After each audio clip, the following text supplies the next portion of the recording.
Good afternoon. Good afternoon, Excellencies, ladies and gentlemen, Director General, Excellencies, esteemed panelists, dear colleagues, friends. A very warm welcome to today's high-level event on the margins of the World Food Forum that's entitled Scaling Up Climate Response Through Agri-Food Systems. It's going to be about sustainable and resilient agri-food systems that can deliver better production, better nutrition, better environment, and a better life. My name is Kaveh Zahidi. I'm the director of FAO's Office of Climate Change, Biodiversity and Environment, and I have the honor to moderate this event today. Our event is, of course, within the context of the World Food Forum 2025, focusing on food security in the context of climate change, with an emphasis on agri-food system solutions for adaptation, for mitigation, for sequestration, and ultimately for food security. It's not really necessary anymore to talk about the climate crisis that is all around us, impacting food systems, damaging food production, inflating food prices, eroding incomes, livelihoods, increasing hunger. The story, unfortunately, is familiar. But a sustainable and climate resilient agriculture is, in many ways, our strongest line of defense. And that is what this conversation today is about. It's about how we can help to safeguard harvest, stabilize markets, and protect livelihoods in climate extremes. We know what works, but the question is how to scale it up. And it's in that context that the Director General has guided us to holding a session here and a conversation with a very esteemed gathering to talk about agri-food system solutions in the context of climate change. With that very short introduction, and knowing that we're very, very pressed for time with multiple converging agendas, Director General, I first, without even introducing the long list of very distinguished speakers, turn to you, please, to set the context for us of climate agriculture and how climate agri-food system solutions are indeed one of the best investments for climate. Over to you, sir, for setting the context of our conversation today. Thank you, Kaveh. Excellencies, I also recognize many distinguished guests here, and First Lady is here, and we had a very good interaction yesterday with Honorable President Lula in this room. I didn't say that because since I came 2019, I joined the COP25 in Spain. And then I started thinking how to get along with COP. Because Graciano, you know that is COP, they are very politically visibility. Every year I call it the gala show. But that's something FO missing. I never complain. We try to play the role in a complementary role with them. You can't build that political visibility by FAO, by any other UN agencies.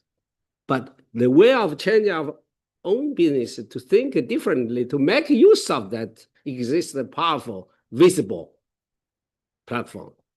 And then we started changing all the business, how to work with the COP. Every year, and then we get out now one of the mainstream of the COP. Agrifood is not a complaint by other people. It's a solution.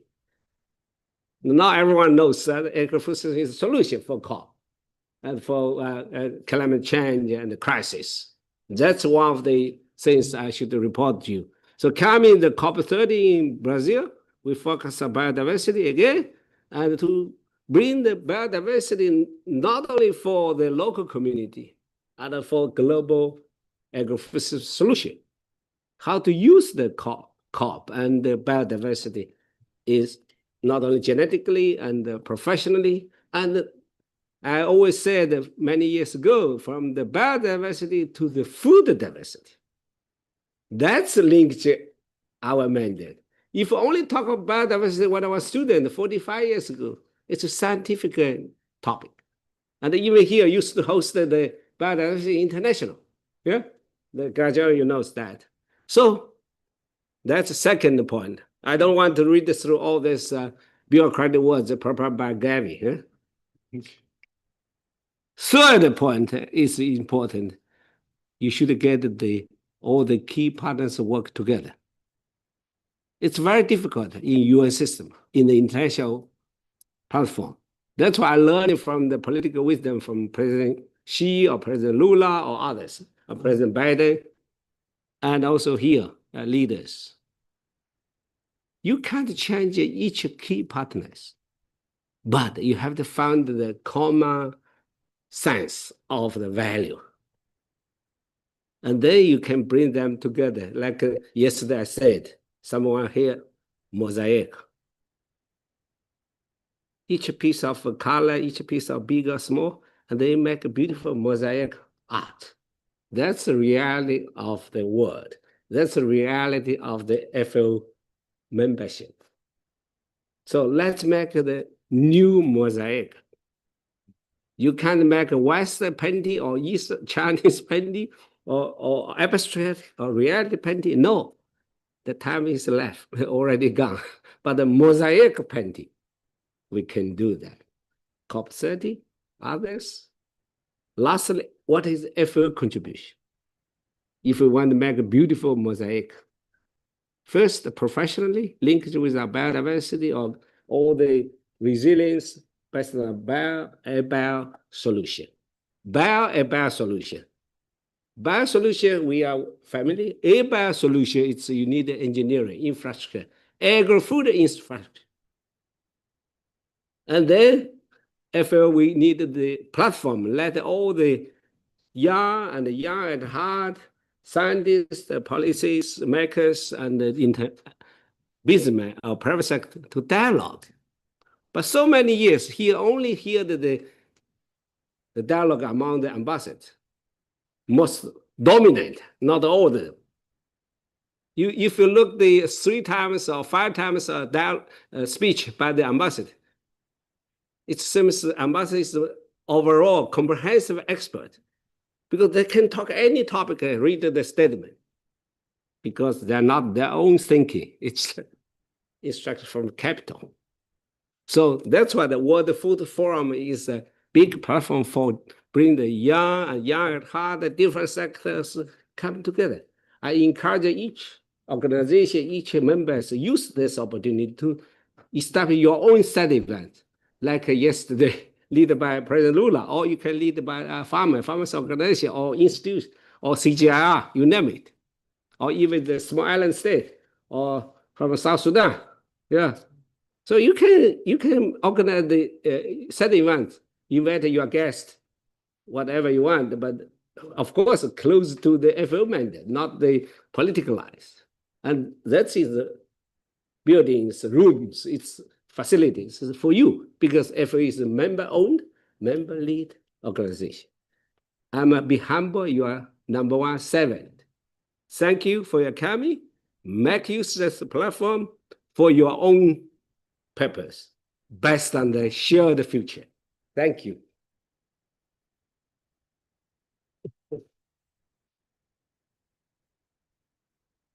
Thank you very much, Director General. And this was your idea to use the opportunity of the World Food Forum to have a conversation that focuses in on the issues of climate change, climate resilience, biodiversity, and food security.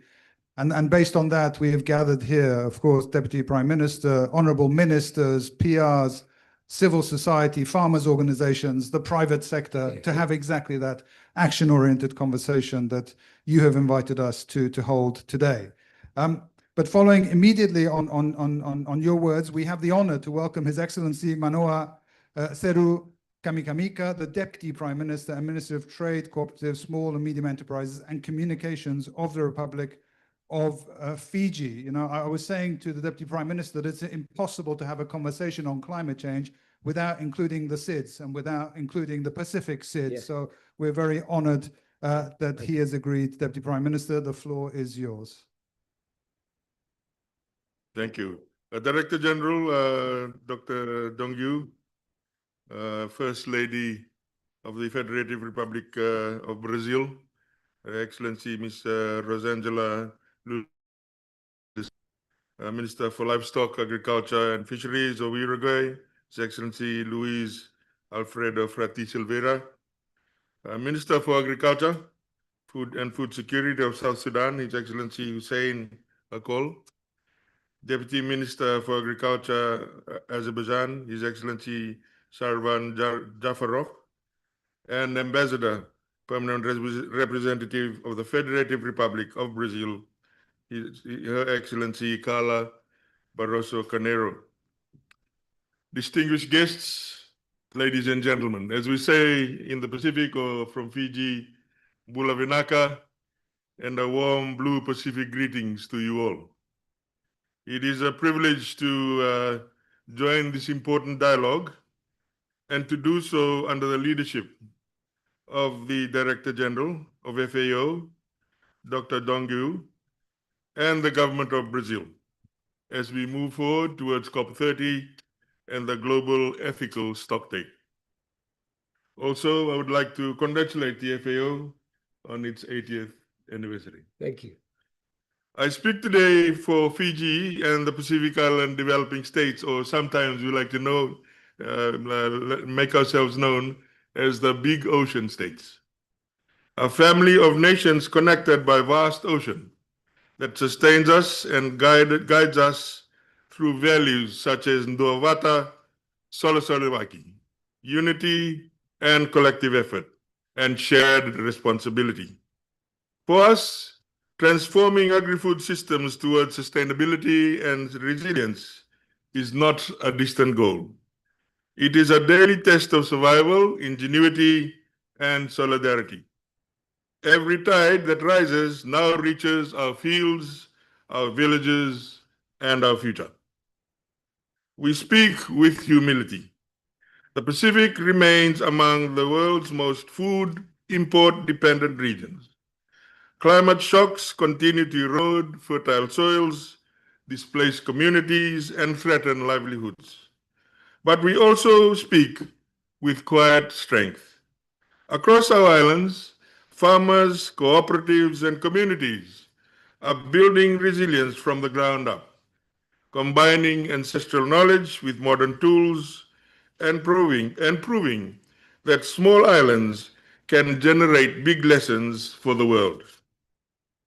Innovation in the Pacific does not begin in laboratories. It begins with communities working together. Our forebears taught us Solidarity, to share labor, share harvests, and share hope.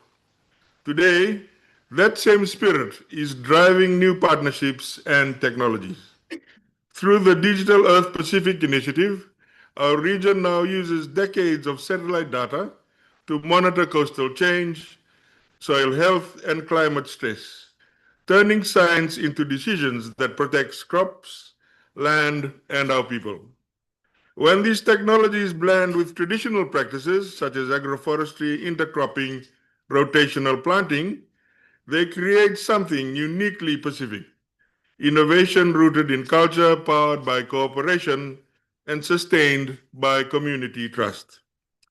In our islands, we have always understood that everything is connected.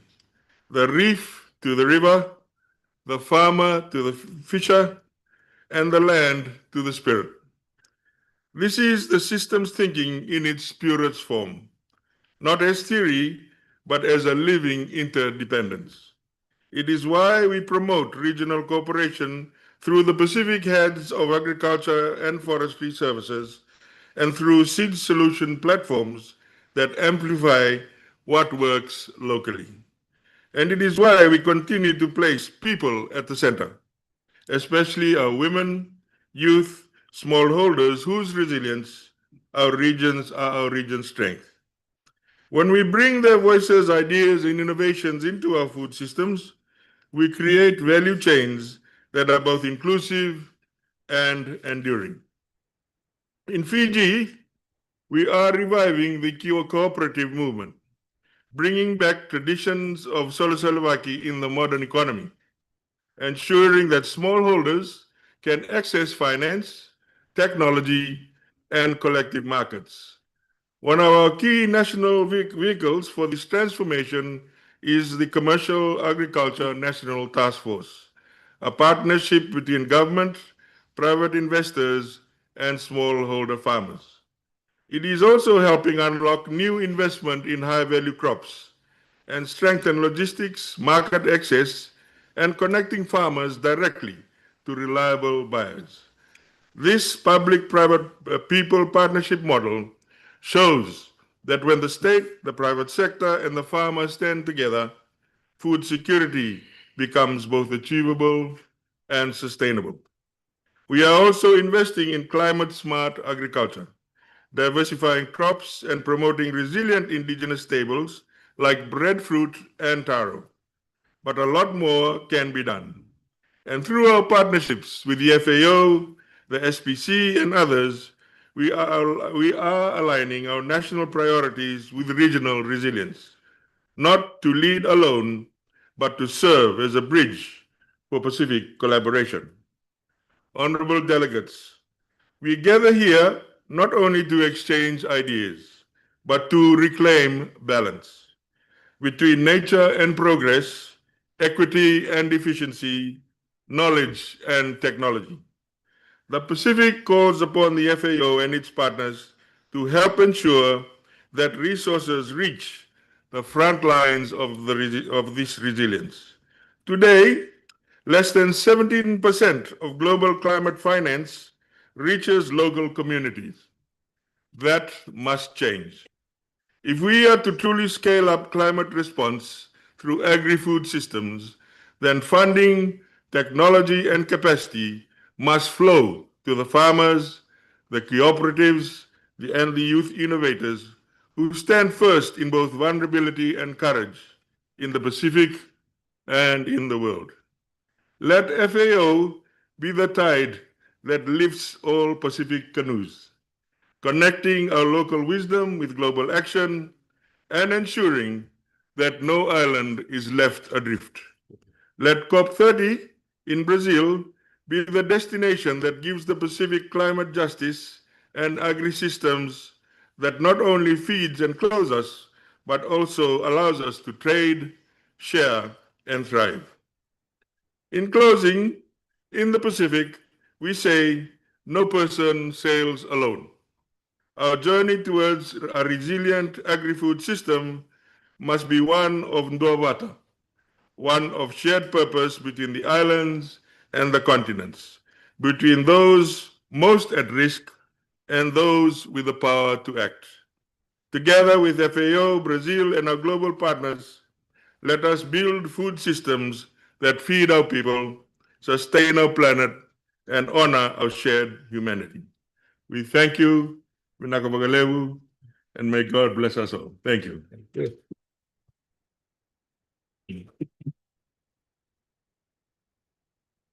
Thank you so much, Deputy Prime Minister. And it's exactly along the lines that our own Director General has been driving the prioritization of our work on the nexus of climate and agriculture, looking at agricultural heritage, looking at traditional knowledge, combining with innovation, and not forgetting investment, which is the piece that often falls short.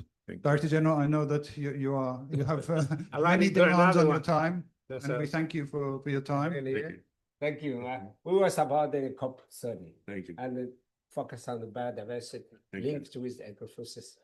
Thank you. And then next one in Mongolia, also in Armenia, also, right? COP. Thank you. Also. Yes. Yeah. Thank you. Thank you, Excellency. Yeah. Thank you. Thank you very much.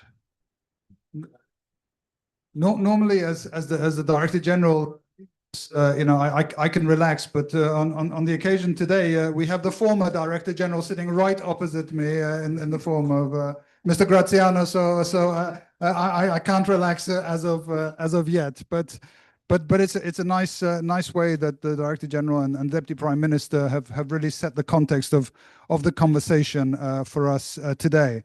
And we move very quickly into the continuation of that conversation with, first of all, that side of the table, where we have His Excellency Luis Alfredo Frati Silveira, who's the Minister of Livestock, Agriculture and Fisheries of Uruguay, a country that really understands the critical importance of this nexus between agriculture and climate change, food security and climate impact. Next, we have His Excellency Hussein Abdelbagi Akol, the Minister of Agriculture and Food Security of the Republic of South Sudan, who's leading national efforts to promote food security, resilience, sustainable agriculture. We also are honored to have His Excellency Sarvan Jafarov, who is the Deputy Minister for Agriculture of Azerbaijan, the previous the current COP president, I should say, and a great friend of FAO, whose leadership focuses on bringing the innovation that the DG mentioned, the digitalization, sustainability into the agriculture sector of Azerbaijan. Next, we have Her Excellency Carla Barroso Carneiro, who is the ambassador and permanent representative of Brazil to FAO and has, I think, the difficult task of bringing the entirety of the extremely ambitious COP30 agenda to our table today. We are also very pleased, honored indeed, to have a special guest, Her Excellency Janja Lula da Silva, who is the COP30 high-level champion, as well as being First Lady of Brazil. And in that role, of course, and a very important champion for women, for food security, and for climate action. It's an honor to have you here. I mentioned our former Director General, who is opposite me as well, Dr. Graziano da Silva. It's a pleasure to have you and the rest of your excellencies and esteemed participants. So let's launch into this second piece of our conversation, and in that same order, I'll ask for our speakers to share their thoughts with us on this agenda, starting with you, Your Excellency Luis Alfredo Frati Silveira, Minister of Livestock, Agriculture and Uruguay. I think the question that we have posed is, how can countries like Uruguay leverage financial mechanisms to help farmers transition towards low emission, climate resilient production systems? All countries are aware of the impact of climate change on agriculture, and all countries are aware of the need to make sure that our agriculture is fit for purpose in a world that is the transitioning towards the Paris Agreement. How do we strike that balance, and how have you struck that balance in the context of Uruguay? Excellency, the floor is yours.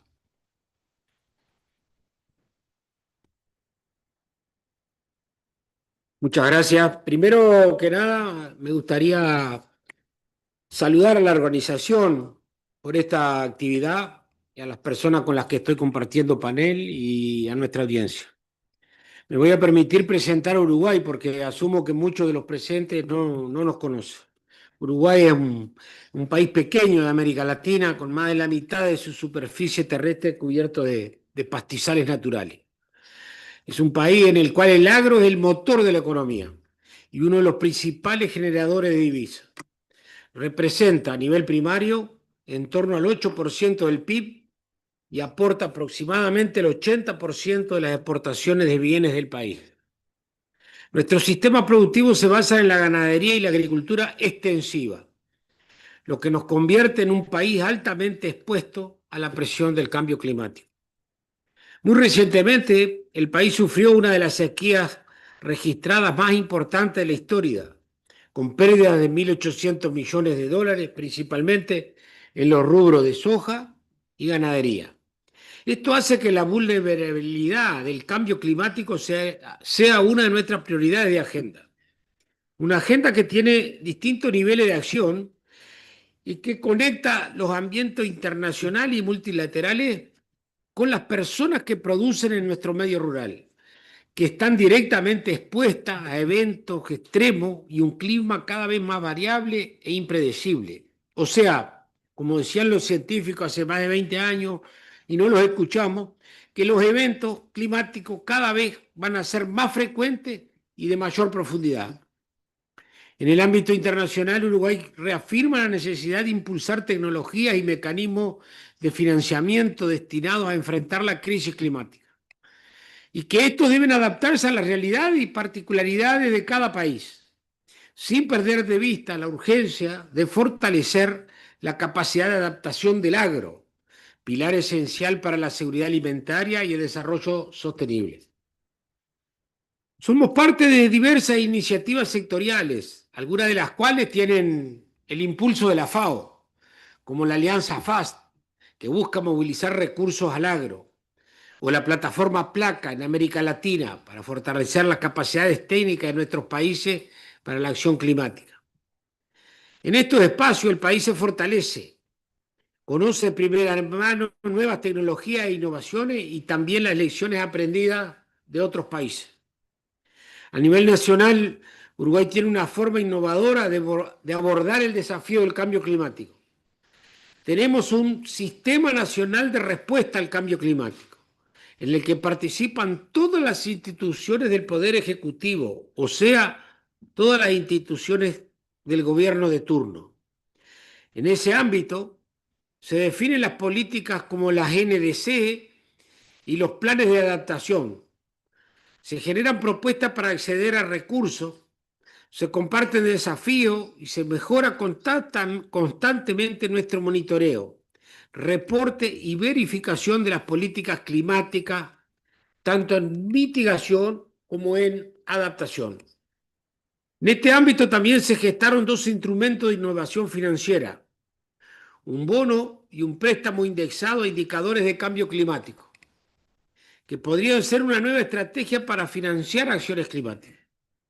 Es aquí también donde se trabaja en la generación de sistemas de monitoreo y alerta climática que puedan utilizarse para activar medidas de emergencia o el diseño de seguros agropecuarios, y en donde se promueve que las instituciones de investigación generen información local, capacidades propias, conocimiento sobre nuestros sistemas naturales, su comportamiento frente al cambio climático y las potenciales soluciones que albergan.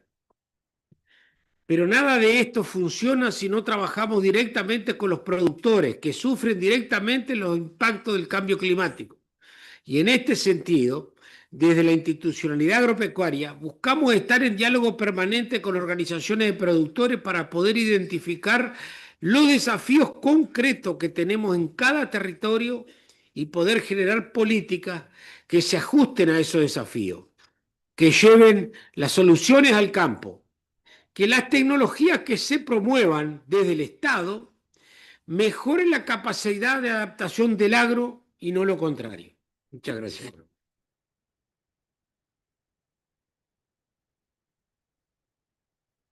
Muchas gracias. Thank you so much. I think you've spoken about the reality of where many countries find themselves with the predicted impacts of climate change already manifesting themselves, and with agriculture being very much, and the agricultural communities being very much on the front lines.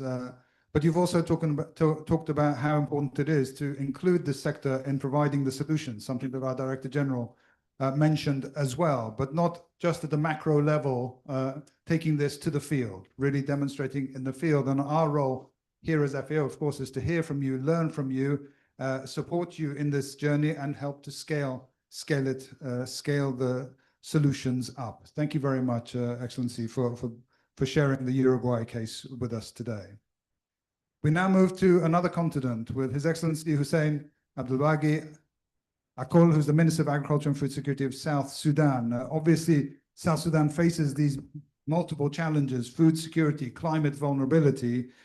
So, Excellency, what are the strategies that you are pursuing to build this climate resilience in your agri-food systems, and to bring together the partnerships that our Director General mentioned to make that happen and to take it to scale? Excellency, the floor is yours. Thank you, Your Excellencies, distinguished investors, partners, members of business community, ladies and gentlemen, good afternoon. It is an honor to present South Sudan perspective on scaling up climate response through sustainable and resilient agri-food system.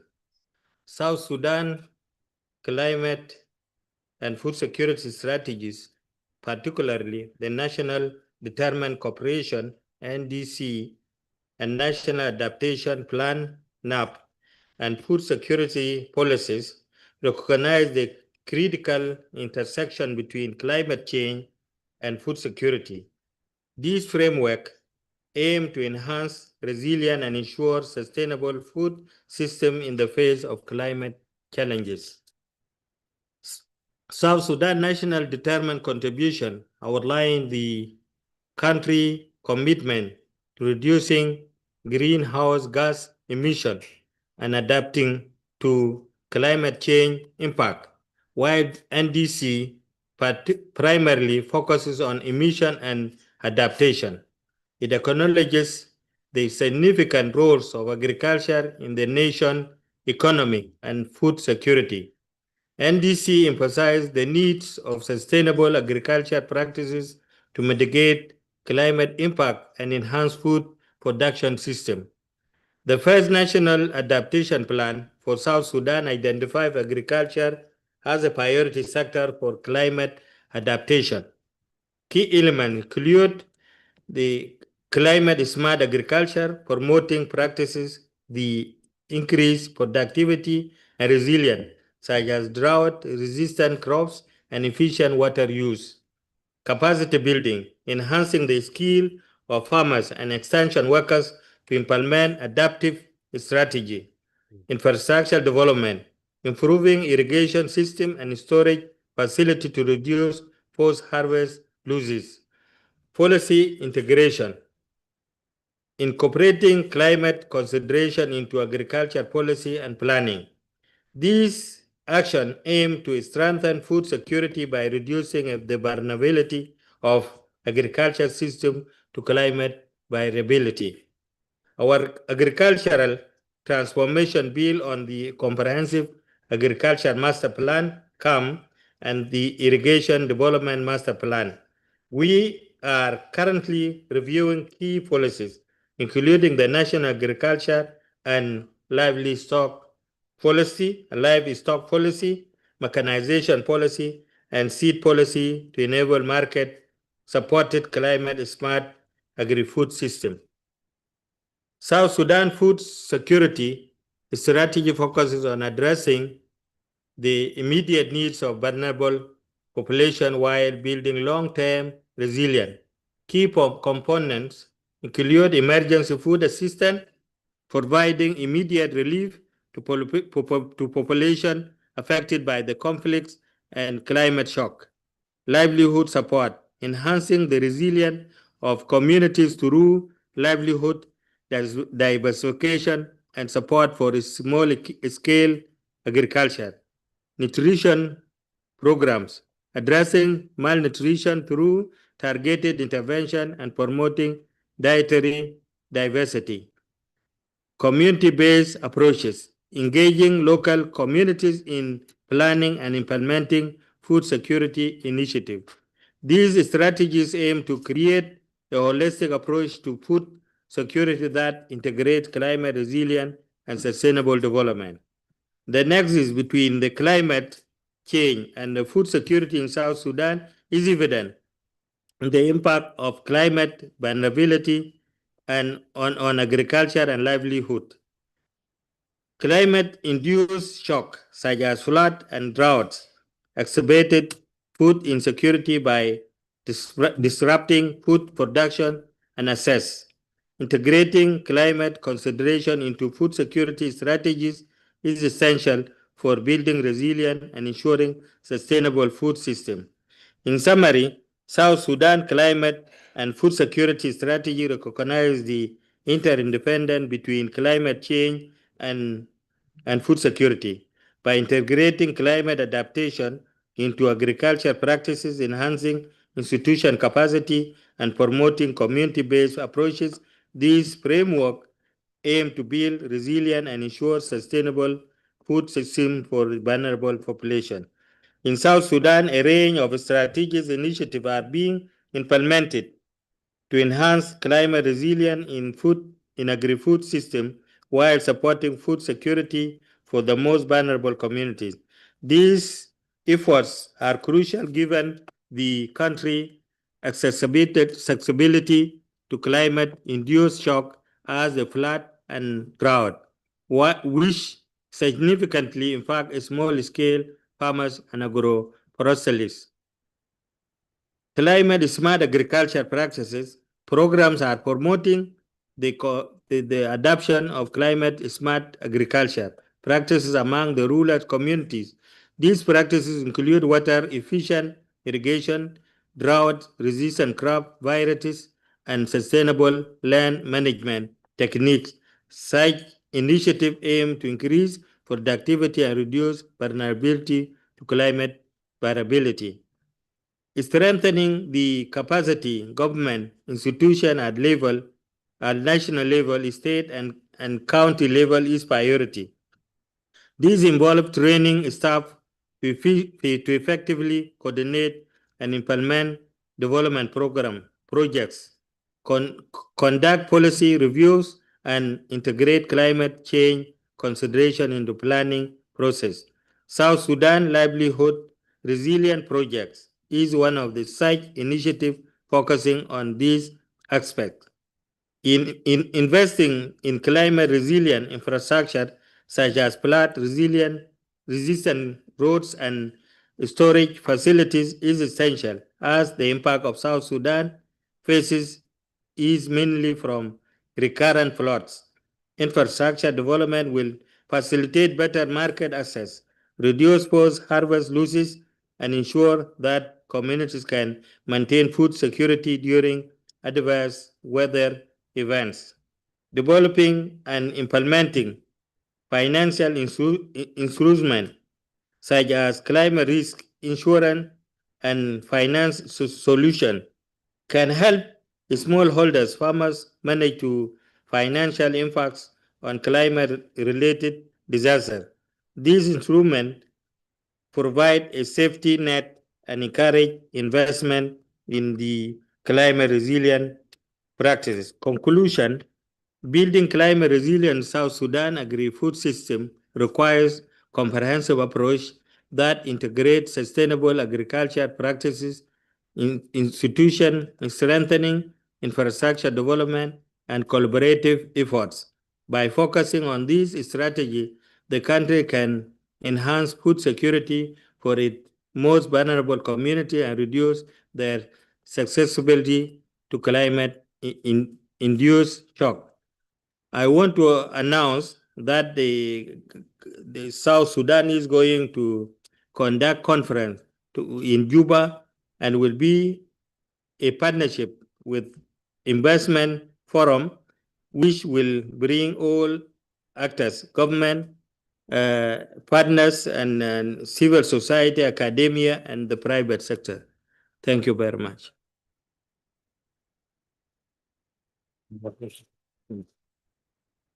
Excellency, thank you very much. I think what you've laid before us is how comprehensive an approach is needed to make our agri-food systems resilient, to make our agri-food systems sustainable. And in your case, South Sudan has put this front and center in the climate instruments, the NDCs, the NAPs. But making them visible, NDCs and NAPs, is not enough. It has to then turn to the investment side. And this is where Deputy Prime Minister of Fiji started the conversation. We know what the investments are, but not enough finance is flowing towards these agri-food system solutions that bring climate benefits as well as food security benefits. We have tried to fill that gap through partnerships like the FAST that His Excellency, the Minister of Uruguay, mentioned. And it's not by coincidence. It's because we've been listening in fora like this in terms of what is needed, how we can best support countries. We, of course, translate that support also at the national level, not only in terms of embedding agriculture and food systems into NDCs, NAPs, into these instruments, but then implementing those, again, bringing around finance. And we heard very clearly the opportunity of bringing investors to South Sudan to look at the investment opportunities that you have identified through the NDCs and NAPs. But all of that has to get all the way down to the level of the farmers, and not enough is making it. And maybe that is the DNA of the Harmonia initiative that COP29 presidency launched, to make sure that all this conversation, including on fire, is reaching the hands of the farmers, the communities that are responsible custodians for our agriculture and so much of our ecosystem. So in that context, our next speaker, Deputy Minister Jafarov of Azerbaijan, we look from you, your agricultural sector amidst all these challenges that are now familiar to all. And what are the measures your ministry is taking to promote innovation while not forgetting the traditional knowledge that, again, the Deputy Prime Minister referred to extensively in his speech. You have given us the present of Harmonia as well, and we hope to hear how that is progressing in connecting all of this big agenda with the farmers on the ground. Thank you. Excellencies, distinguished delegates, for the Minister of Agriculture, today's first session on smart agriculture speaks directly to our vision. We firmly believe that innovation, science, and technology are fundamental drivers of sustainable and inclusive agricultural development. As we face the escalating impacts of climate change, it's our farmers, men and women, young and old, who are on the front line. They are the ones most affected by droughts and shifting weather patterns. And it's our duty to equip them with the tools and knowledge they need to adapt and thrive. Azerbaijan's COP29 presidency was a defining moment. Under this presidency, we announced the Baku Harmonia Climate Initiative for Farmers, which remains at the heart of our efforts. Harmonia was designed as a farmer-centric initiative, aligning the many global and regional agricultural and climate initiatives into one collaborative platform.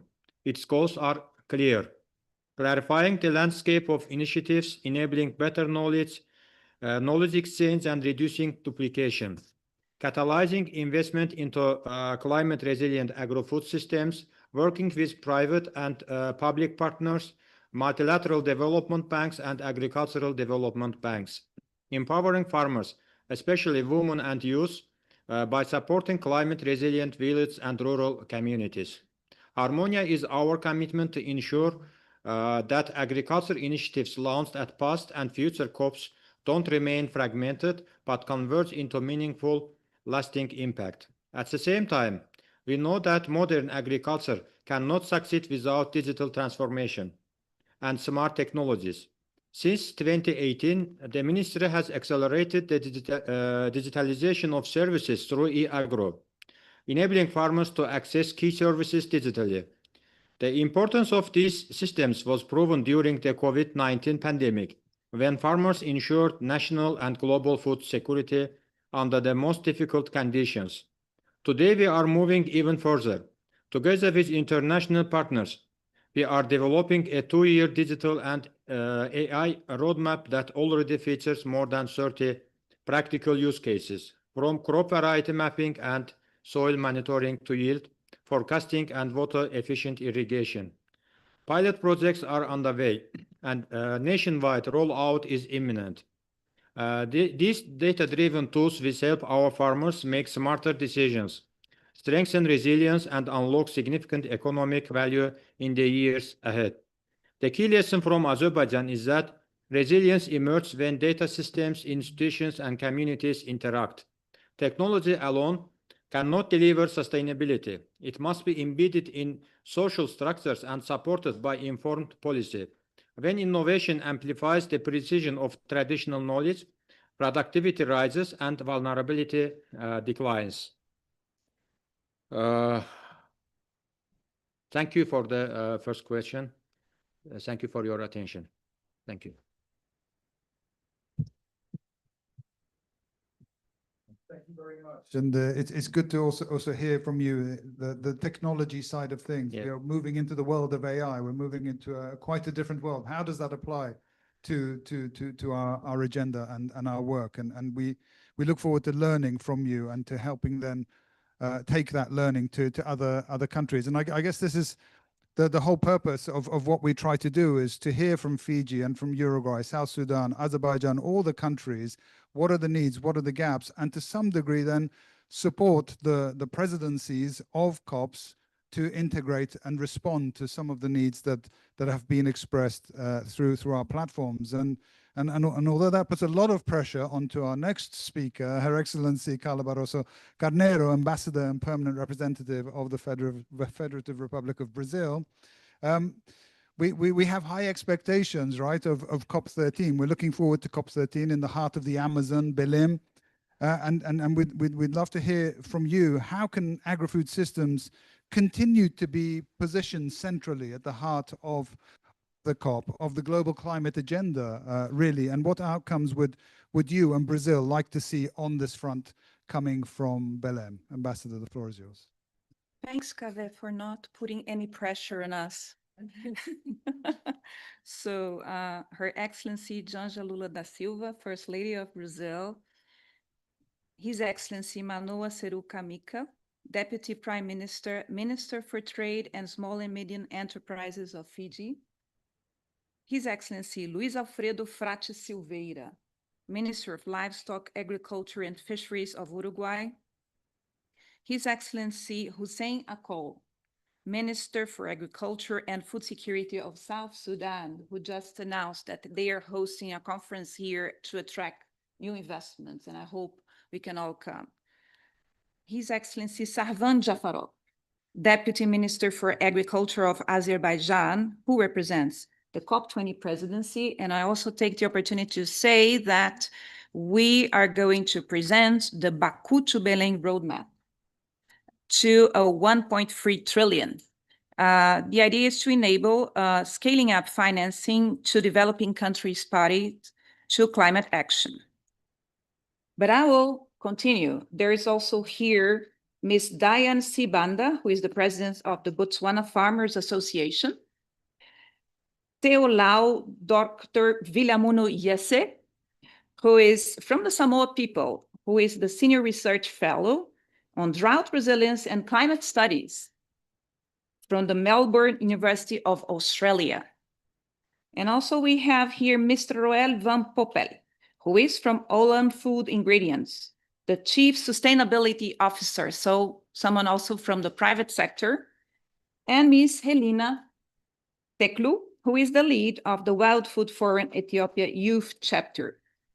And the reason I was really keen on reading this very long list of speakers is because it is a symbol. It really embodies the spirit of Belém. The spirit of Belém is the spirit of mutirão, of bringing everyone together, of connecting people. We are all connected, and there is no other thing that makes it very much symbolic and clear and visible as climate change. So let's stay together and work together in Belém. I also want to thank Kaveh for inviting us and being with us from the beginning with all the initiatives that we have been proposing and that we're sure will be very successful in this very historic moment in Belém. It will be the first time that we'll be hosting a COP in the forest and the Amazon forest, in the home of indigenous peoples of Brazil and of the other countries of the Amazon, the custodians of biodiversity, the biodiversity that the DG was referring when he spoke to us. And also, I want to refer to President Lula. He was here yesterday, and he told us that climate justice must walk hand in hand with the fight against hunger and poverty. That is Brazil's key message. We can't talk about climate action without putting food security and nutrition at the center. The numbers are alarming. We have all heard them many times. 700 million people worldwide are facing hunger. And it's not because we cannot feed them. It's because they don't have access to food. It's because of inequalities. It's because of poverty. It's not just a market failure. It's a failure in the structure of our societies. As the president said yesterday, it's a moral failure that I'm sure we all here are eager to overcome. So there is one challenge. We need to produce more food, but we also need to face climate change. And the agriculture people, the rural people, those are the people that face it on a day-to-day basis because they face drought, they face floods, they face changing. So we are sure that Belém will be historic because it will take us to the forest, to the Amazon forest. And we are already seeing solutions coming and popping up from everywhere in the spirit of Belém and the spirit of mutirão. We are seeing solutions coming, not from us, representatives of governments, like the DG said, but we are seeing solutions coming from farmers, from indigenous peoples, from Afro-descendant communities, from fishers, from researchers, from pastoralists, as Minister said. So everybody is together trying to overcome the challenge that we are facing together. And I want to also say and announce and hope that everyone can join us in that we will have a first declaration, Hunger, Poverty, and Human-Centered Climate Action in Belém. So it's a landmark step. It will link social protection and food security directly to climate policy. It will be the first time we will do that. But there are also lots of other initiatives. We have hosted it at FAO a month ago, the soft launch of Raiz. It is an initiative that aims to mobilize large-scale investments in food security, in land restoration, and sustainable agriculture. There is also another initiative that we are eager to put in place and implement as soon as possible, the Tropical Forest Forever Facility. It will create a financial mechanism to reduce risks for investments in standing forests, while ensuring fair compensation for both investors and the forest communities who protect them. There are also bioeconomy models that we have been talking here for those last years. But what I think I need to convey is that these are not just ideas. These are real tools. These are real tools for transformation. They reflect the spirit of Belém, the spirit that I also think I see here, the spirit of collective mobilization, the spirit of mutirão. And I also have to come back again to the president, because he said that some world challenges are not only economic challenges, they're political challenges. And we must act together and gather political will to face our challenges. I will end with the words of an indigenous leader from Brazil that I love and that really inspires me as much as the former DG of FAO, the first minister that launched Fome Zero in Brazil, Dr. Graziano, that is also here with us. But Ailton Krenak, he says that the idea that we are separate from nature is an illusion. It's a dangerous illusion. So let's see that there is an illusion and work together. Let's work connected so that the spirit of Belém can let us face our challenges and really fight hunger inside the climate action agenda. Thank you.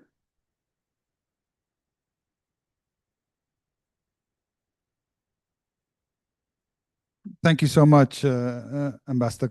We know that this agenda, putting agriculture and food systems at the heart of the climate conversation, is in safe hands in Brazil. It took a long time for us to get here, right? It took a long time for agriculture to even be a part of the conversation, and an even longer time to make that a positive conversation about agri-food system solutions and not just emissions. And we know that with Brazil, we would not take a leap forward with that agenda in the heart of the Amazon and in the heart of the climate conversation.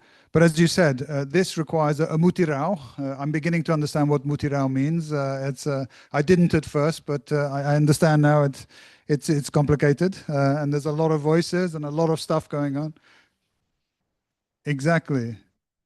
Yes, exactly. So, but the mutirão is, of course, is totally incomplete without you finished with a quote of the indigenous peoples, and of course, without indigenous peoples and communities, without the farmers' organizations, without agribusiness, without youth leadership, we're not going to be able to have that transformation that is so badly needed, both in terms of climate action and food security. And that's really where the second part of our conversation is going to take us, to hear a little bit more from the perspective of some of these critical stakeholders that are going to be vital for the success of our collective agenda that you so clearly laid out for us. And starting with Ms.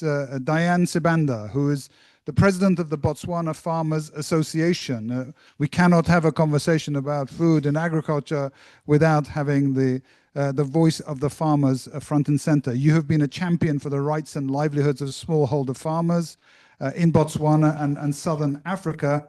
And we would very much like to hear from your perspective first. We're going to then continue around the table. Mr.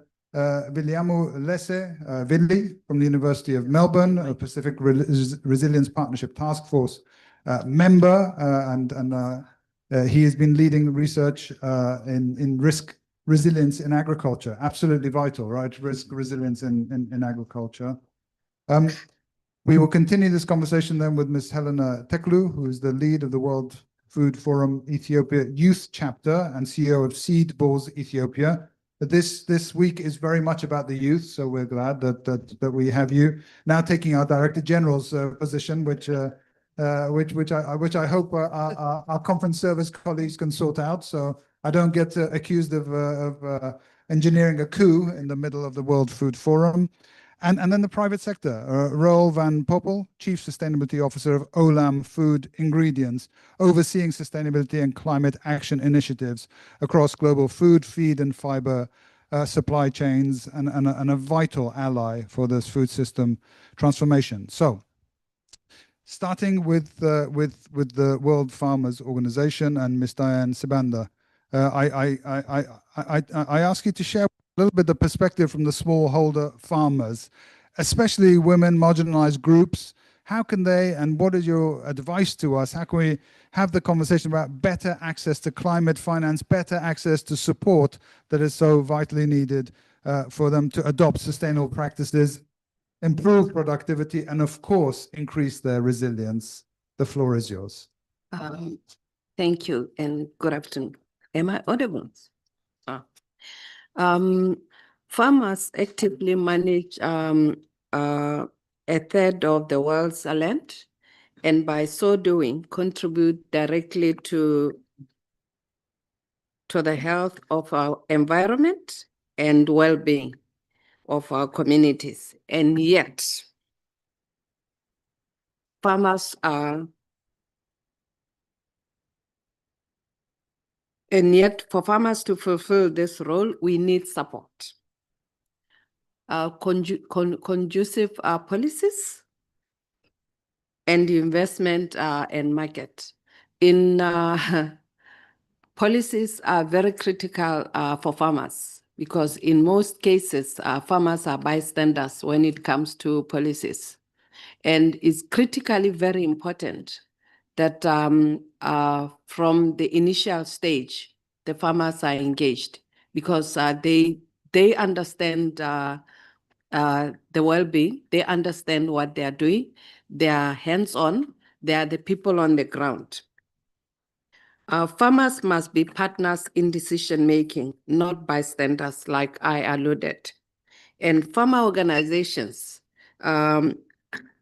carry the local knowledge, experience, and the leadership needed for any decisions to be taken. Let's do away with the cultural norms of thinking that agriculture is a problem. Agriculture is a solution.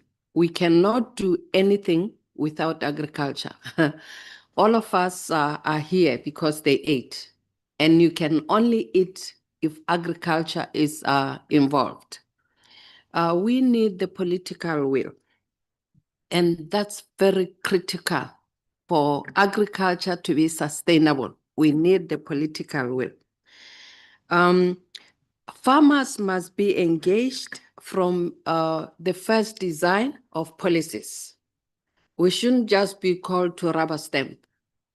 That will not work. We need the financial, technical, and because farmers cannot act alone, we need resources, knowledge, and the tools to implement sustainably locally adopted practices that protect biodiversity. It's really very, very critical for farmers to be in the center stage because they know they are the people on the ground. They know their story. They can translate it better than any theoretical information. So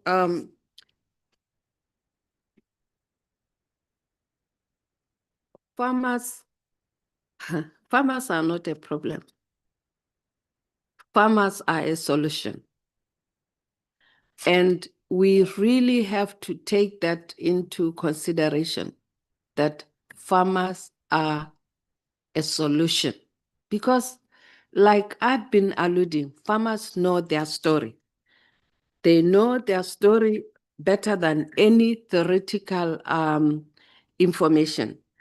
When farmers are empowered and supported, we'll achieve better production, better nutrition, and better environment, and ultimately better life. These solutions are not theoretical. They are happening today in farms and in the fields. Our task now is to scale up, share knowledge, act together with agency.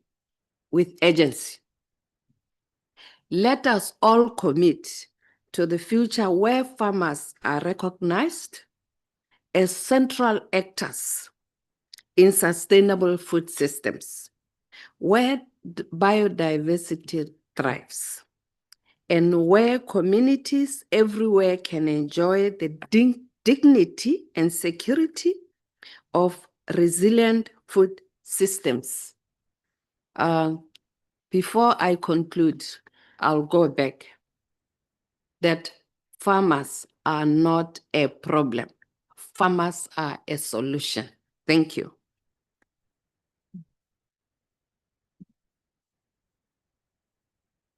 Thank you very much, Ms. Diane. It's good to have us reminded of that, and it's even more important to remind ourselves of that in the context of the climate conversation, where it's not always realized in the way you so clearly laid out for us. And we're delighted again to have your voice and the voice of the World Farmers Organization at this table with us. You talked about finance, the criticality of finance. You talked about technology and the importance of technical support. And you also talked about tools, the practical tools that can help farmers.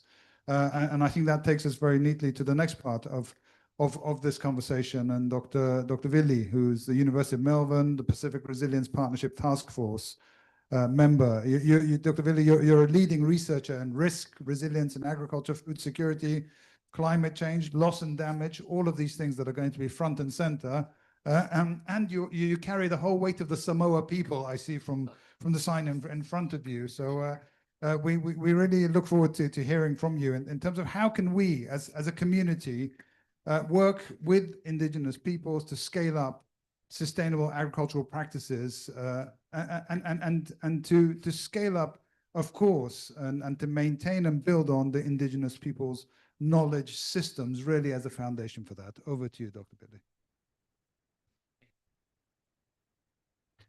Thank you very much. Talofa lava, maroso I maua male langi ma, Deputy Prime Minister, Bulavanaka, First Lady, Honorable Ministers, Your Excellencies, Indigenous leaders who are in the room. It's a great honor and a pleasure for me to be here today. Thank you very much for the invitation for myself to share with you some thoughts on this. I'm speaking here as a son of Oceania. I'm from Samoa, originally a citizen of Tuvalu. I lived and worked in Fiji for 14 years. I worked a lot in the Kingdom of Tonga, but now I live and work on the Yota Nations land in Australia. So I said, I am not from any island of the Pacific, I am from Oceania. And I also speak here today as an academic, a lead author of the IPCC, Chapter 17. That's on agriculture, food, fiber, forestry as well.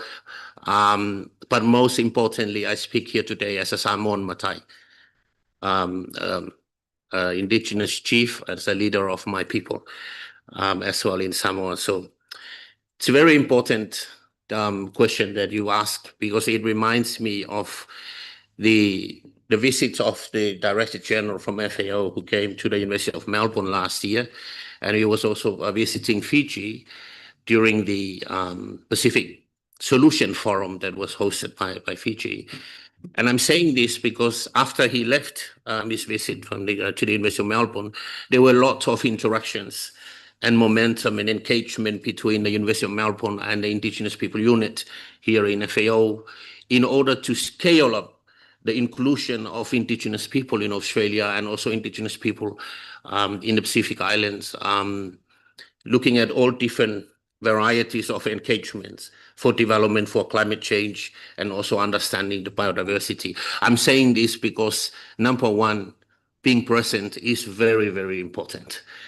Being there and also being real and showing that you do care. And I say this because I'm also engaging with Indigenous people myself. As coming from another Indigenous background as a Samoan, I thought it would be really easy engaging with Indigenous people in Australia. I got lost all the way. So I think that's the first one. And I think the other one is that it is very important to recognize the sovereignty of Indigenous peoples and Indigenous communities in any discussion of climate change or biodiversity or agriculture or food systems. And as I said, I'm from Samoa, the Pacific Islands. I have seen the different levels of recognition of sovereignty and what that looks like. Because in Samoa, most of us are Indigenous, so the ownership of our lands is still in our hands, our waterways, our ocean, our cultures. So we do have a place at the table, and I have seen that. On the other hand, that when I'm in Australia, it's a little bit different because the Indigenous people of Australia are the minority.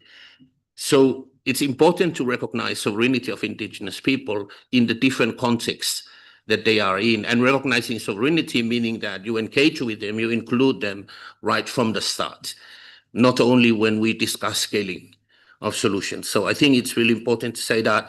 And the other thing I would like to share is that from my own experience, it's important to recognize the context. And this is very interesting in my work on adaptation, on loss and damage, and all the planning processes. Context matter. And there are a lot of discussions going on the inclusivity processes and including Indigenous people as a process. But I would like to say it's good to go further than that and look more into the decision-making context. It's not only the who, it's the why. Why they make those decisions, because that's where the value systems, the cultural systems, the knowledge systems are coming in, because they do have important priorities. And including in this context discussion is that it's not just assessing the risk and the vulnerabilities of people, but also their stories and their history of resilience and their strength, because they've been existing in those cultures, in those places, some cultures 65,000 years, in some cultures 5,000 years. So they do have stories of resilience that we need to capture. It's also important to recognize the story of losses and the stories of gain within the loss and damage discussion. But don't forget the loss of mind and the mental health aspect and the suffering of these Indigenous communities, because understanding the context as well, the limitation of some of our methodologies that we use in risk assessment, they are very climate focused, hazard focused. But the Indigenous communities have stories like the spirituality, the connectedness, those values, and are often missing in calculation of multi-vulnerability index and some of these exposure elements and the calculation of resilience. And it's very important I say this because in my work with the Indigenous People Unit, they're supporting us a lot on looking at application of biodiversity and FAO methodology of profiling Indigenous people food system. That is looking at the whole system itself rather than just the components, and also the biocentric restoration approach. So there's a lot of these supports that are happening. And I'm saying this last point, and it's a lot of lessons that I learned working in the Pacific Island countries and also the Indigenous people of Australia, is that I totally agree that climate change is one of the many issues, but it's one of the most important multipliers on the suffering of Indigenous people as well. Now, and I went to Tonga, and I was going to integrate climate and disaster risk in community development planning processes. And I met the CEO of the Ministry of Internal Affairs of Tonga. And I was going with this risk-first mentality, which is the common approach on vulnerability assessment, green climate fund, climate rationale, and all of these things. And then she said, really, how can a household or community build their resilience against climate change if they have only $5 in their pocket? How can they build resilience when there is domestic violence in the household?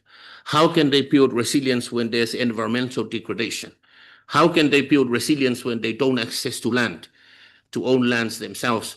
It changed the approach that we use in the Pacific, in Tonga, for example. We call it a development need first approach. And this is seen really well in indigenous communities in Australia, because I live there now, I see the difference. And this is an example of it, because I work on drought resilience as well. The baseline of building resilience in these indigenous communities is very different. Because we live in a town in Victoria where we have access to water 24/7. So 100% of the community, of the household in the town have access to good quality water 24/7.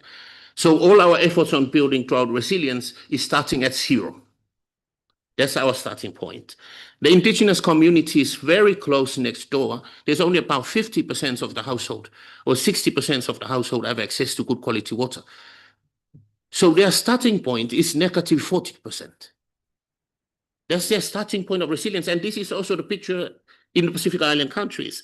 So this is the gap when we work with building resilience in indigenous communities. We have to fill this gap first before we even start.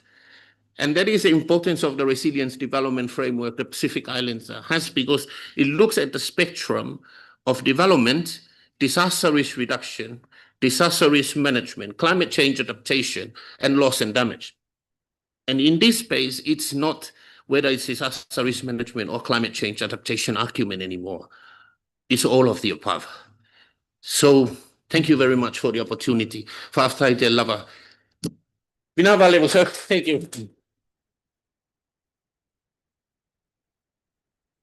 Dr. Vile, thank you so much for your words.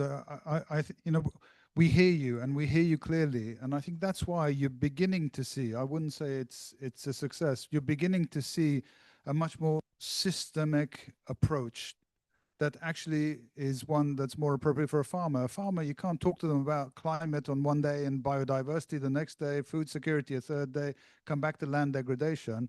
It's all of that at the same time, and that's why it's so overwhelming. And it's in agriculture and food systems that we have so many of the solutions that can cut across.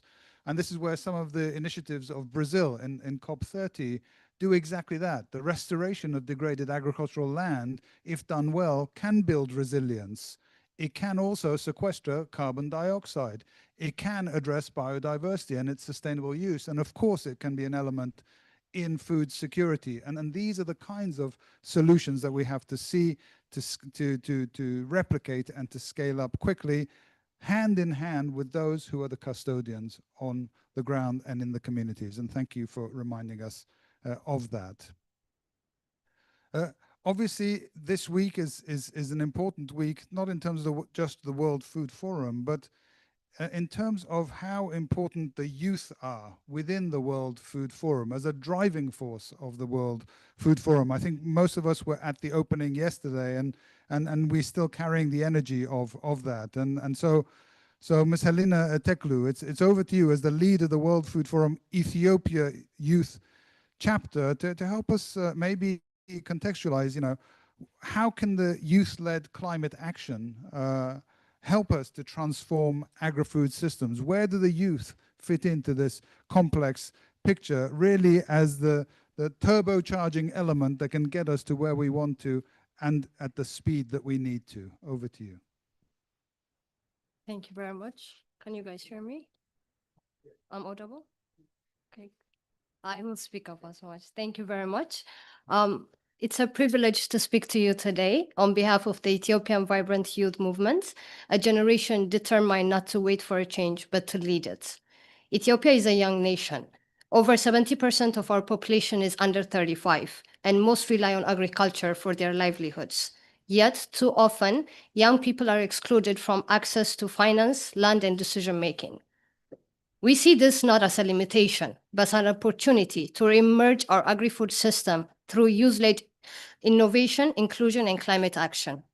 The World Food Forum Ethiopian Youth Chapter mobilizes youth to lead agro-food transformation, not just as participants. Our chapter is building a youth-led ecosystem that connects local innovation to global ambitions, along with FAO's four betters and Ethiopia's 10-year development plan. Who we are? We were established in 2025 and we're facilitated by GGGI Ethiopia. We have 10 core team. We have 700 plus youth members nationwide, strong regional representation. And our key milestones, we have pre-launched on August 12 for the International Youth Day at GGGI's headquarters in Ethiopia. We have also officially launched it as a national chapter on the African Climate Summit 2 on September 8th. And we have collaborated with the EU Youth Sounding Board on September 20 so that we could give trainings on master classes for innovation on agriculture. What's our vision and strategic initiatives for 2025 to 2026 is for youth to lead agri-food transformation through innovation and climate action. Our flagship programs will include policy cafe and master classes. We believe that youth policy maker dialogues is very, very important. And we also plan to have innovation bootcamps and challenge. And we plan to train 200 youth and also incubate 10 startups. We also plan to have a festival called Art for Earth Festival, where we want to create awareness using arts. And also, we want to have a digital literacy and what we call the EcoPulse bullets, so that we could create mobile learning to amplify users' voice, especially in the rural areas. And also, by the end of December 2026, we plan to have the National Youth Summit in Ethiopia because we want to connect youth with national and international partners. So what are the examples that we do on the ground? I'm going to give my own examples. One of the companies that I run is called Seed Balls Ethiopia. As I lead a CEO, we tackle land degradation and food insecurity using a very simple, low-cost but high-impact technology, seed balls. These are made from native trees or vegetable seeds mixed with nutrients and clay. We distribute them to restore degraded lands, promote agroforestry, and improve soil health and biodiversity. This approach is scalable, community-driven, and rooted in local knowledge. The second company I run is called Ethiopian Women and Youth Climate Assembly, or EWYCA, which we ensure that women and youth, which are most affected by climate change, are actively engaged in the policy dialogue and climate decision-making. Through EWYCA, we bridge local actions and high-level advocacy, ensuring that grassroots initiatives inform national strategies. We also use art as a means of communication to create awareness about climate change, especially in the rural communities. Why does this youth initiatives matter? These examples, or my examples, illustrate why youth-led initiative holds such a strong potential to transform agri-food systems. One, context is our strength. Our solutions are designed with deep understanding of local realities, no adaptation needed. The second, integrity thrives when resources are scarce. When capital is limited, creativity grows. Seed Balls Ethiopia emerged not from large investments, but from the practical innovation responding to farmers' real challenge. The demographic divided in Ethiopia is powerful for us. With over 60% of Africa's population under 25, engaging youth is not optional. It's essential to achieve this transformation to scale. So what are the challenges that we face, especially within Ethiopia and Africa? One of them would be, we have triple barriers that we face. One of them would be the collateral barrier, which is young entrepreneurs often lack land titles and assets required for loans. Another, risk aversion barriers. Investors and financial institutes perceive as high risks, overlooking the community trust and insight we bring. Another, capacity barrier. Complex grant and financial processes can exclude early-stage initiatives without patent capital and technical support. These are not just abstract challenges. These are barriers I personally face when growing Seed Balls Ethiopia and EWYCA's policy engagement work. So what's our call to action? To unlock this full potential of youth-led agri-foods climate solution, we need partnership, not just funding. We call on FAO, governments, and development partners to co-design funding windows that are user-friendly, accessible, and realistic. We want to invest in capital buildings, not just as projects, but to support operational growth and technical skills. We want de-risk investments in youth initiatives through grants and blended finances. We also want to bring youth to the decision-making table, as co-creators of policy, not passive beneficiaries. So in conclusion, the WFF Ethiopian Youth Chapter, Seed Balls Ethiopia, and EWYCA demonstrate what happens when youth are interested and empowered. Innovation flourishes, communities engage, and systems shift. So when we invest in youth, we accelerate solutions. When we trust youth, we strengthen resilience. And when we partner with youth, we transform our food system for Ethiopia, for Africa, and for the rest of the world. Thank you very much.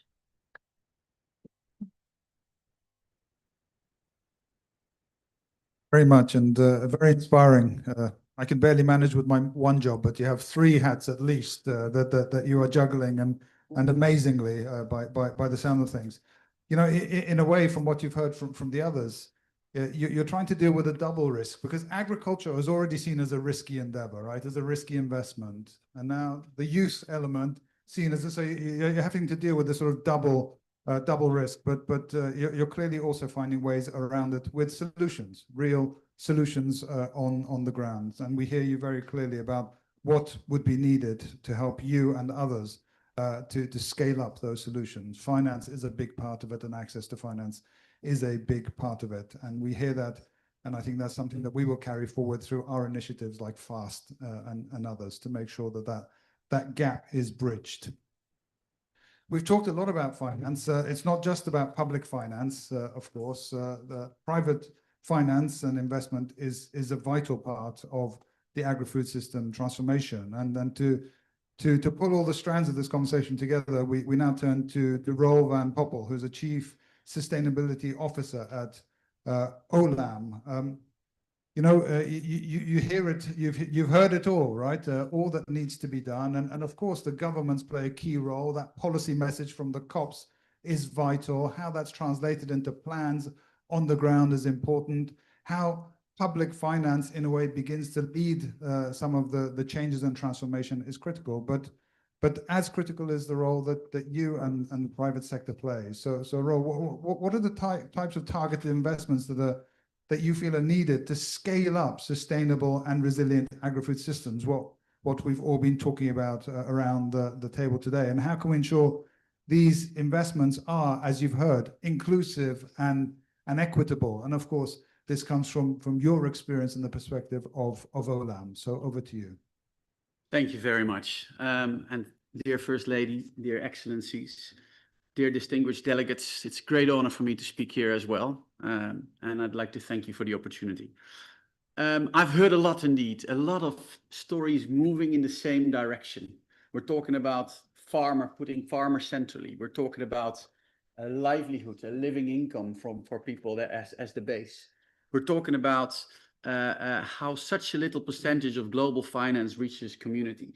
And even in climate, it's even worse. I heard one of you mention 17%. In climate, only 1% of the available finance reaches the smallholder farmer, which is a huge, huge issue. And let's face it, by 2050, we have to produce 56% more food.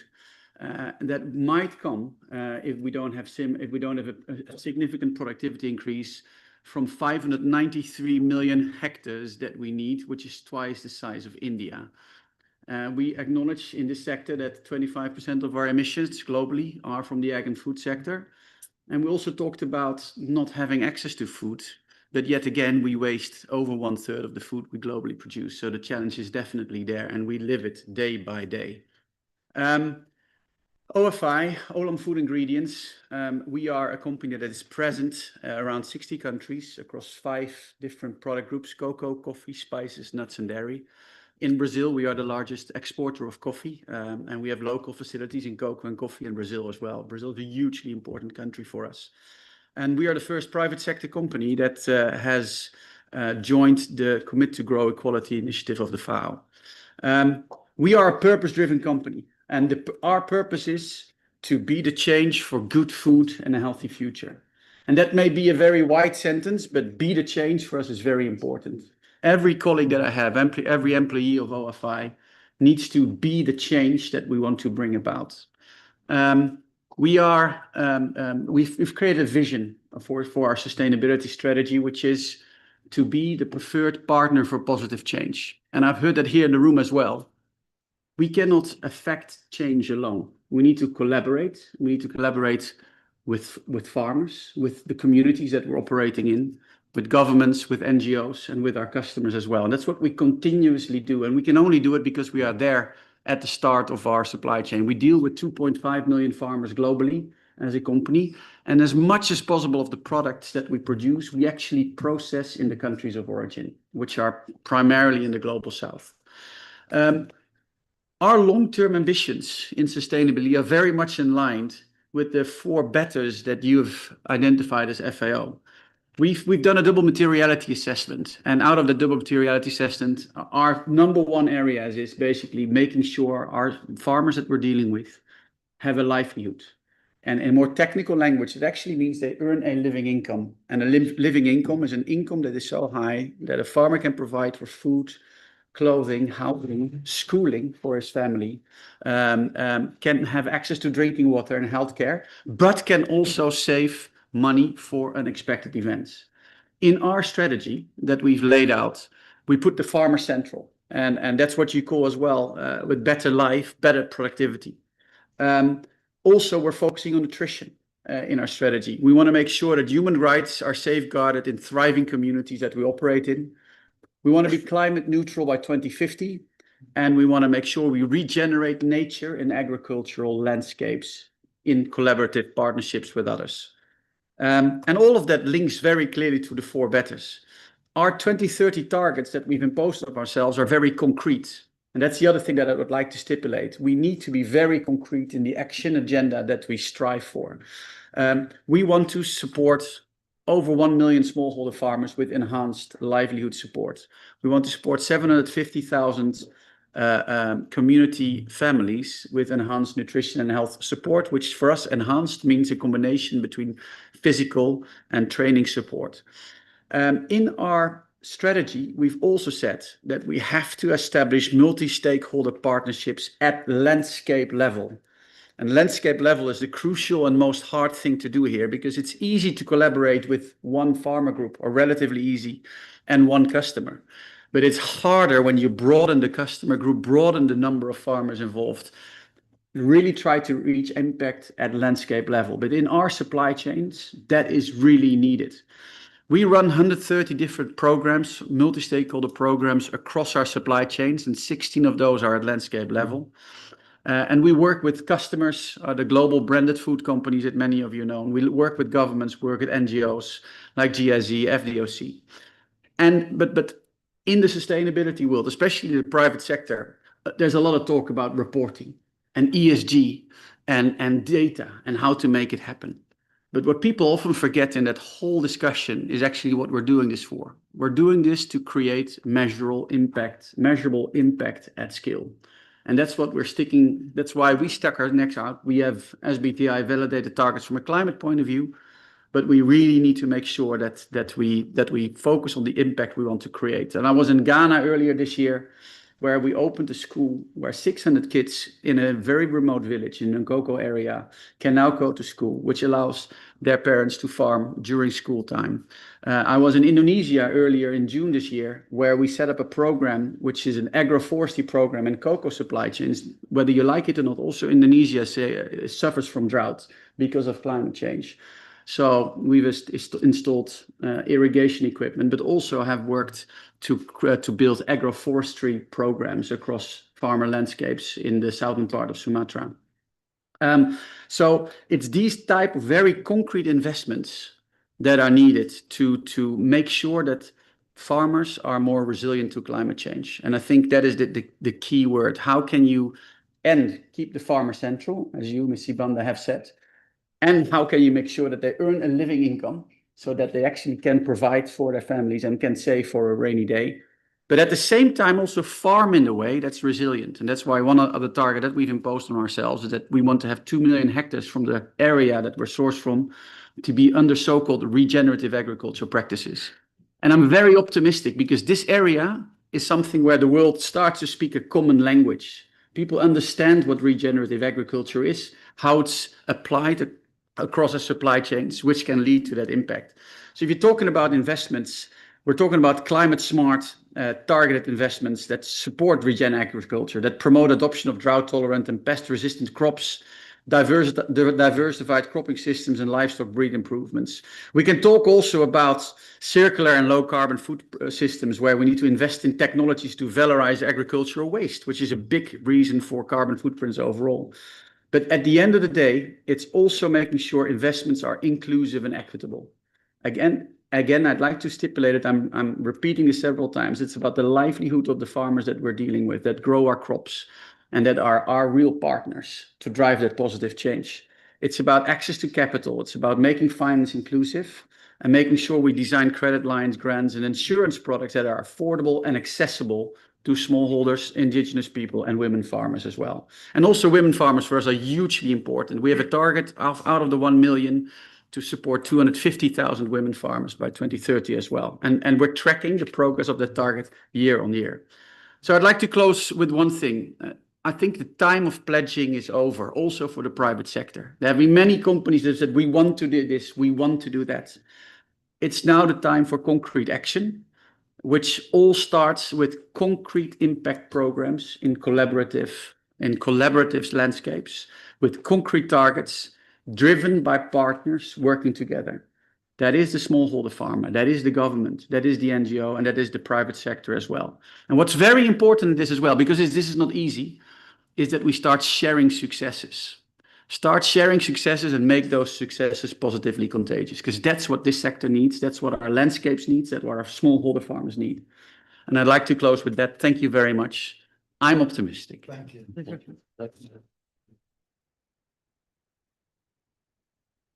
Positively contagious. I think that's a very nice way of putting it. And we, you know, it is very good to hear that we are all sort of speaking the same language. And I think it's, you know, that we've moved a long way in the past few years within the climate sphere to be able to be on the same page, as it were. But even now, as we look at the climate process, you have a lot of discussions on loss and damage, without mentioning agriculture and the communities that are on the front lines of loss and damage. You have a lot of talk about the just transition without talking about agriculture and the communities who are again central to a just transition. It is not just about a just energy transition, right? It's a just agricultural transition as well. The Baku de Belém, we hear a lot about the finance, but where does that finance need to be directed if so little is going to agri-food system solutions? We talk about adaptation, but adaptation, if it's not happening in agriculture, where is it happening, right? It's fundamental. So we still have a little way to go, and that's why we're so encouraged that we're hearing this conversation. We see a lot of positive initiatives that we will highlight at COP, and we see many of them being picked up by the COP30 presidency, building on the legacy of COP29. You mentioned RAIZ for the recuperation of degraded agricultural land. Imagine the potential of bringing a third of global agricultural land that's degraded back into productivity in a way that's resilient, in a way that's sustainable, that helps us to sequester carbon, and of course addresses food security. You mentioned the forest element, the Tropical Forest Forever facility, absolutely vital, coupled with the call to action on forest fires, another big challenge that we see now, right? As we have extreme heat, as we see an increase in forest fires. The bioeconomy, turning this not just about what needs to be done, but the opportunities that still reside within a bioeconomy context. So I think that we see the COP30 presidency carrying so many of these sort of these torches forward for us.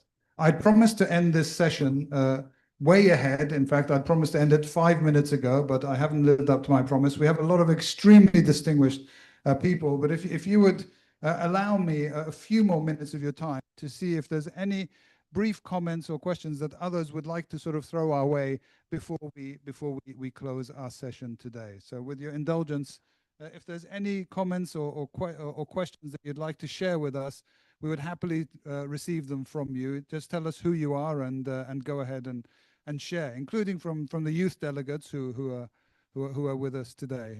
So any feelings, comments, reflections, thoughts? They're intimidated by how they're like me. You see, I said there's a director general left behind to have this kind of an impact, right? Yes, please, First Lady Janja Lula da Silva, Excellency, over to you. Boa tarde a todas as pessoas. Sorry, I speak in Portuguese.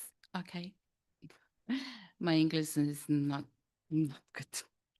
But eu queria falar muito rapidamente sobre a COP30.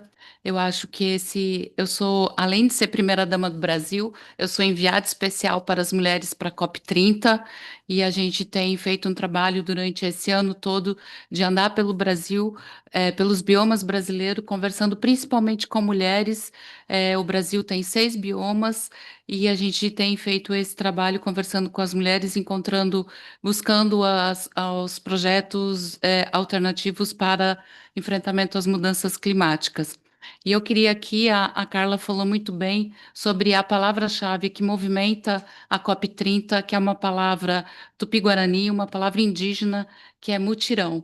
Então, o entendimento da presidência da COP é isso, está-nos todos de mãos dadas por esse grande mutirão no enfrentamento às mudanças climáticas. E a gente sabe que as mulheres e as meninas são as mais impactadas. Por isso, eu acho que as vozes das mulheres precisam necessariamente estarem presentes nas mesas de negociação para os documentos finais, as resoluções finais para as mudanças climáticas na COP30. Eu tenho usado muito minha voz para falar sobre isso. Então, o que eu tenho vivenciado aqui desde ontem, o presidente Lula tem falado bastante sobre isso, sobre a mudança de chave que nós precisamos ter. Ele tem falado que essa vai ser a COP da verdade, porque nós precisamos definitivamente enfrentar o negacionismo de que as mudanças climáticas não existem, né, como a gente ouviu na abertura da Assembleia Geral da ONU, né, algumas semanas atrás. Então, a gente precisa enfrentar esse negacionismo e também precisa efetivamente ser a COP da implementação, como muitos aqui falaram. Precisamos começar a implementar as propostas, os projetos, as soluções que os territórios, as mulheres, as agricultoras, as pescadoras, enfim, já têm para as mudanças climáticas, mas sem financiamento a gente não vai conseguir. Então, a gente precisa de financiamento e de vontade política. Isso é fundamental, talvez essas sejam as duas palavras-chave para essa COP. Vontade política e financiamento. O presidente Lula tem falado sobre isso em todos os fóruns e isso é muito importante. Então, eu queria convidar todos a participarem da COP30, irem a Belém, se não puderem ir a Belém, estarem participando de alguma forma, remotamente, nos seus fóruns, nos seus países. A juventude é muito importante que a FAO tenha dado um foco de luz nas propostas dos jovens, né? Porque eu tenho falado que o futuro é feminino e ele é jovem e ele é ancestral. Então é isso, a COP30 vai ser esse momento de mudança. Então vai ser um prazer recebê-los no Brasil, em Belém, no coração da Amazônia, para podermos apresentar propostas de soluções inovadoras para a nossa humanidade. Obrigada, foi um prazer.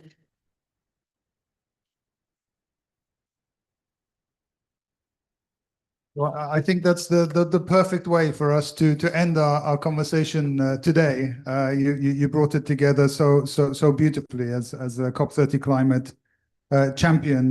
There's only one thing that you left out in the invitation to Belém, is to remind people how extraordinary the food is in Belém. It's different. It's very different to anything that I have ever tasted or encountered. And for me, it's well.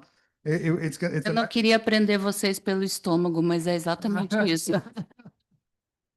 Very good. Well, thank you so much, Excellency Deputy Prime Minister, ministers, vice ministers, ambassador, high-level champion, former director general, representatives of indigenous peoples, the stakeholders, the farmers, the private sector, the youth that have been the engines of this week.